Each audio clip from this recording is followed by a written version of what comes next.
Hi, everybody. Here we sit on the floor of a hotel room.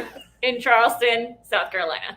Hi. Greetings. Good afternoon. We have no idea how long the Wi-Fi is going to be good. Jay, we're glad you think the countdown is fun. Yes. We think it is too. We're investigating making our own countdown?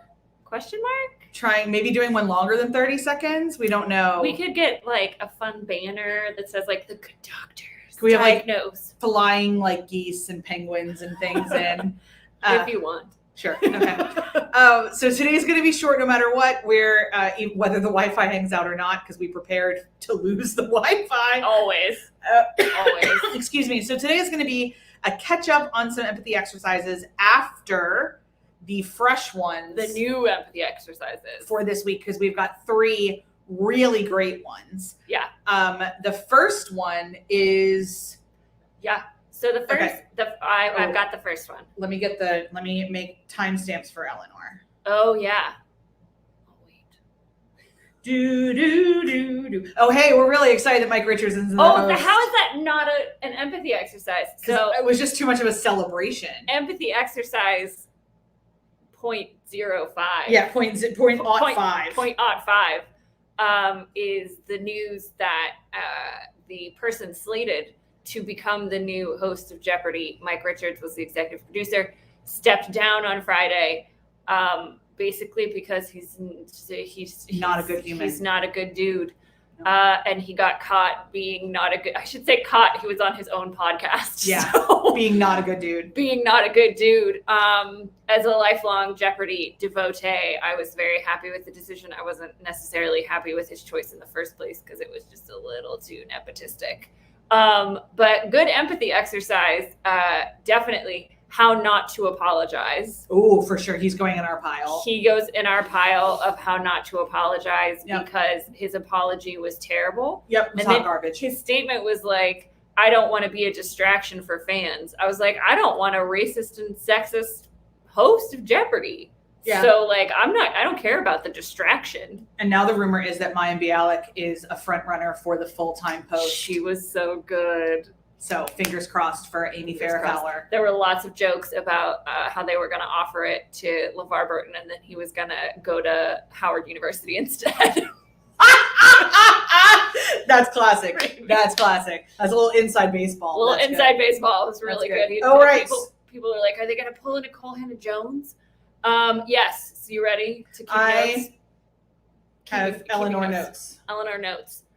So the real first empathy exercise is the Women Make Movies, which we are big fans of here. We tweeted and Facebooked and Instagrammed about it last week when I got this email. From August 19th and to the end of the month, they are making their Voices of Afghan Women series free to screen online. For like everyone, from what we can tell, all you have to do is like sign up. We've done stuff with them before. They had a series for Native American Heritage Month that was all stories about Native and Indigenous women. But it is like a super long list of films. So if you want to support an organization that helps women make movies and learn more about, Afghan women and the stories they want to tell, we will have the link in the show notes. Yes. Empathy exercise number 2 is for Dr. Kristen, and it could be a while because she has some thoughts and feelings. Take it away. If you have not heard of OnlyFans, what I would like you to know is that the entire platform exists because of sex workers. It is essentially customized, pay-for-play porn. Cam girls, cam boys, sex workers. OnlyFans is synonymous with sex workers. Like, there's nobody who knows what OnlyFans is that doesn't also know that it's porn. Like, this was what was shocking to me about this. I was like, but isn't it? It's the porn. That's all that I knew about OnlyFans. Correct. And this move absolutely makes me feel like the Scrubs joke, where it's like, if they took all of the porn away, the internet would be one website that says bring back the porn. And we're heading there. This feels very Tumblr-esque for anyone who lived through the Tumblr purity purge. But this week, OnlyFans announced that it would be, as of October, not allowing any adult content on its platform. They are saying that this is because, yeah, exactly. Jay's husband says it was the only point of OnlyFans is porn. That is completely correct. I agree. Evidently, there's other things where it's like Cameo, but more expensive, where you can like pay to watch people mow their lawn or something. I don't understand. But what they claim, what OnlyFans claims, is that the credit card companies are the ones that are pushing this, which makes sense because it's very common. It's actually quite endemic and has been for a while, that people will charge a bunch of money to a porn site, get buyer's remorse, declare their card is stolen, and then cancel their card. Yeah. So like the card companies have been losing money.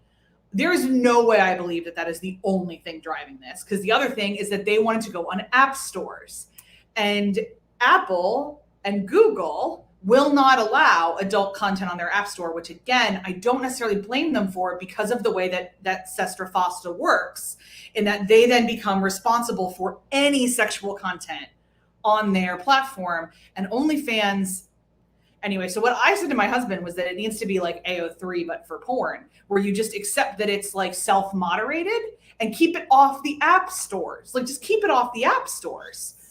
But they want to go public. They want to make money, blah, blah, blah, blah, blah, blah, blah. OnlyFans came about after Tumblr got rid of the porn. So after OnlyFans gets rid of the porn, somebody else will come up with a way for us to have the porn. It'll show up somewhere else. And that's the thing at the end of the day where it's like, the only comparable thing I can think of, which doesn't really make sense, but it will if you follow me, is like people keep, when you're talking about banning abortions, like it doesn't stop abortions from happening. Women just have to do it in an unsafe way. Yeah. So like if we don't especially give online sex workers a safe place or a safe mechanism with which to practice, like it's just going to get less and less safe. Like we don't want it all on Pornhub. No. Like we just don't. And first of all, because competition is healthy. And second of all, because Pornhub isn't safe. Yeah. Because it isn't self-regulated. Anyway, that's a whole rant. OnlyFans' decision to ban how sex workers make money is also another reminder of our incredible purity culture that is afraid of people making money through their bodies when that's not societally approved of.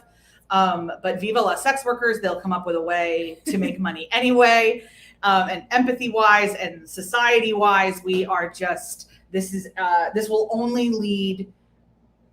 do no good. Nobody's going to be on OnlyFans anymore. No, like very few people are on Tumblr, by the way, as somebody on Tumblr.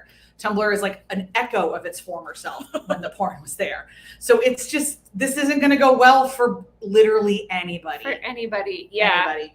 But things that are going to go well for some people is Halloween this year. Do you like that? Do you like that transition? How about that transition? Y'all, Dr. Kristen found this, super excited about it. Disney, the behemoth that they are, have announced new adaptive Halloween costumes for kids and adults with disabilities. And I think my favorite one might be the Star Wars one with the Mandalorian and like in the wheelchair and Baby Yoda's like the outside of the wheel cover. So exciting. So hat tip to Disney. If this is the first time they're doing this, it's a little late. Yeah, we know it was a smooth transition, Jay. We're nothing if not awkward in our transitions. That's what you come for, right? The awkwardness. I mean, who else? What other YouTube channel would go from OnlyFans to adaptive Halloween costumes? Adaptive Disney Halloween costumes. This is what you get here. What are we if not the good doctors? But we're super excited about the adaptive Halloween costumes. We have the link below in the show notes. Once our beloved Eleanor gets it up, be sure to check it out and keep advocating for stuff like this, because that's the empathy exercise. Is everyone should get to celebrate Halloween wherever they fall on any spectrum, but certainly different levels of abilities and disabilities. And I never thought about it really very much until I saw your article, and I was like, oh yeah, that would be really hard. Cool. We should make things so that people don't have to make them themselves or feel weird or ostracized because their Halloween costume doesn't work for them. Not cool. What is cool is what Disney's doing. So thumbs up. Thumbs up. We've got a couple quick updates now on past empathy exercises that we've done that we want to run through as the main topic, just to kind of catch everybody up. So the first one is from a couple weeks ago. God, is it just a couple weeks? A month ago. A month ago, but still, like. Yeah, it was July, wasn't it? She got. Yeah, I think so. We'll tell you what we're talking about. The Maria Taylor, Rachel Nichols drama. Rachel Nichols was caught on video or on recording device complaining that Maria Taylor, a Black woman, was hired to quote unquote replace her. And it didn't go well for either of them. But Maria Taylor left ESPN or decided not to take the contract. Our empathy exercise update on that is, heyo, she got hired right away by NBC and showed up at the Olympics day one. Yep. So Marie's doing just fine. Rachel Nichols, we're not sure what she's doing, but I did find a new book by, hold it, Zakaria. First, Rafia Zakaria, called Against White Feminism, where she describes in the article, again, links below, how Rachel Taylor is emblematic of the negative aspects of white feminism. So that was the only reference I could find to Rachel Nichols. Clearly, she hasn't been hired again by somebody. No. And Rachel Taylor was on the coverage. Maria Taylor. Maria Taylor was so good on the NBC coverage. She's good at her job. She's very good at her job. Her and Mike Nichol, isn't that who was the Mike Tirico? Mike Tirico was the they had great chemistry. They had good vibes. Yeah, good vibes. Yeah. Okay, so the next one is an update on the Boy Scouts, which we didn't really do as an empathy exercise. We talked about in a Hottish Take. We've talked about a little bit before. So unlike, let me start again. Much like the Catholic Church, which it's, I was going to do another comparison, but let's do this because the Boy Scouts and the Catholic Church in the United States are symbiotically tied. Yeah. The Boy Scouts have filed for bankruptcy a little while ago, and that brought out of the woodwork a lot of abuse allegations, a lot. And that's when we all found out that they've been keeping track of the abusers within the Boy Scout leaders since the 30s. Since the 1930s. They have a list. So this week, they were given conditional approval for an $850 million bankruptcy deal that will pay out the current accusers, like the people who have filed so far. Yeah, Claims, that was the word I was looking for, thank you. To a varying degree, from what I can tell. Yeah. There's no way to put money on pain and suffering of sexual abuse, really. These are always just shots in the dark. We hope that the hundreds of men that have come forward feel in some way that justice is done through this compensation. Thousands, like 95,000. Yeah, thousands of tens men. Of thousands of humans.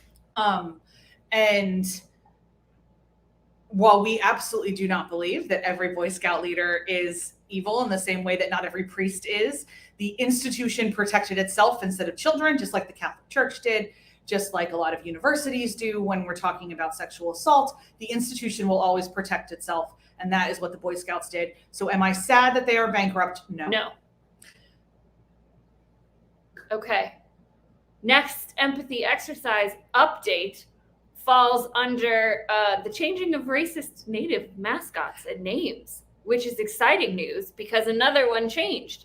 If you remember, sometime over the summer, I don't remember when. Time means nothing. The team from Washington, the national football team from Washington, D.C., decided to not announce a new name and released a very lengthy statement talking about its process for understanding and all of this, and it's going to find a name that has nothing to do with Native imagery, all good things. Shortly thereafter, a few weeks later, the Cleveland Indians decided to change their name, Major League Baseball, from the Indians to the Guardians. Which is a word that has a lot of history in Cleveland. It has a lot of history with a particular statues. Bridge and statue sculptures on the bridge and like the labor movement in Cleveland. Super cool. So we're excited to see it. We're excited to see more and more people listening to Native and Indigenous and Indian folks when they say that mascots and imagery are harmful to their bodies and souls. So, and we do understand that for lifelong and long-term fans of these teams, that this is not a small change for them. This is a lot of emotional attachment. What we would continue to encourage those people is to understand that their emotional attachment versus the emotional trauma that has been happening is a disproportionate equivalency. Yeah. But we do not want to erase the fact that there is a lot of emotional history with the names that are now being changed. So the kind of like how that kind of works. We're now getting in from our Canadian correspondent that the Edmonton Eskimos, which is now we no longer use that word, we use Inuit, changed over to the Elks a month or so ago. This is the Canadian Football League. So the Edmonton Elks. Welcome to the 21st century, Edmonton Elks. Hey, way to go, Edmonton. Good job. Way to go, bye. I like watching Canadian football. Yeah, it's definitely entertaining. Yeah. On the last empathy exercise update, sticking with Native and Indigenous themed, more good news about residential schools. No, I kid, but not really, because it's not a kidding subject. We've got some more articles. I'll link them below, but the one that impacted me the most of the news coming out as we are in the United States and in Canada exploring more and more the legacy of residential schools and industrial schools was a report out of South Dakota about the Hiawatha Indian Insane Asylum, which was the only I can't even call it like mental health facility because it really was just abuse. No, it was an asylum. It was an asylum for Indians in the country. So if you misbehaved basically or didn't fit what they wanted you to do at a residential school, they sent you to Hiawatha, and it was terrible. Spoiler alert. And they also have it's a marked grave, so it's not an unmarked grave, different from other residential schools. That's in the middle of a golf course in Canton, South Dakota. And so in between the 4th and 5th holes is a blocked off piece of that you can't go in. You can go into, but you can't play golf in it. There's lots of signs that you can't play golf over the remains. So the empathy exercise really is to just keep your eye out for these stories, learn about the history of residential schools and treatment of Native American and Indigenous folks wherever you are in the world. Outside America, there's Indigenous peoples everywhere. And this is certainly not something that is new or different for any institution or government. We have a lot of people to hold to account for what was done, Catholic Church, state schools, institutions, etc. So if you have 10 minutes and you want to learn about the Hiawatha Indian Insane Asylum, you could visit it as a tourist attraction and buy painted plates because white people are something else. But I think that's the end of our empathy exercise updates. Couple quick housekeeping things. I've gotten asked to cover Josh Duggar and the religiosity of the Quiverful movement. So keep an eye out for a hot-ish take coming soon-ish around that. In terms of religiosity as well, there's a lot going around about the Gospel Coalition and Mars Hill Church. If either one of those are things that you would like my take on, please let me know. Trust me, I have them. And I am very familiar. Every time Erin sends me something that's like, what in the fresh hell is this? I'm like, oh, I've been thinking about this for years. Oh, I know this. Oh. Don't worry. None of this surprises me. So I have lots and lots of thought specifically on John Piper and the Gospel Coalition and their current thing that empathy is a sin. You can imagine that we have a lot of thoughts on that. If you'd like us to unpack that a little bit more, let us know. That was an interesting Twitter scroll. In terms of empathy exercises as well, as we sit here in Charleston, South Carolina, you may or may not be aware that South Carolina was the first state to secede from the Union in the American Civil War. And there's a lot of history here in terms of enslaved persons and the food culture of America and how it was affected. There's a subculture here called Gullah Geechee that is very particular to the Low Countries. And we're going to spend Friday touring Gullah Geechee cultural sites, as well as potentially, if timing works out, a plantation that has been turned into a living history exhibit.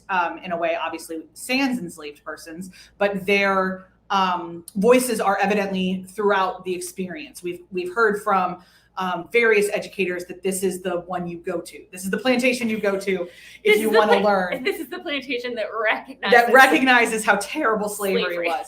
So we're going to be doing all of that. We're going to be eating some food. Please make sure you're on our Instagram, which is at Abby Research, because a lot of that will be going live there. And we'll be doing maybe some write-ups about it, maybe some other things. This is the first in the not quite after times. In the these times. In the these times. In the adjacent to the almost after, guys, we were so close to precedented times. We were so close. So close. So close. I think we're sticking with these times. So we're sticking with these times. So in these times, this is our first kind of Colonizers World Tour field trip. We have a lot more planned mentally.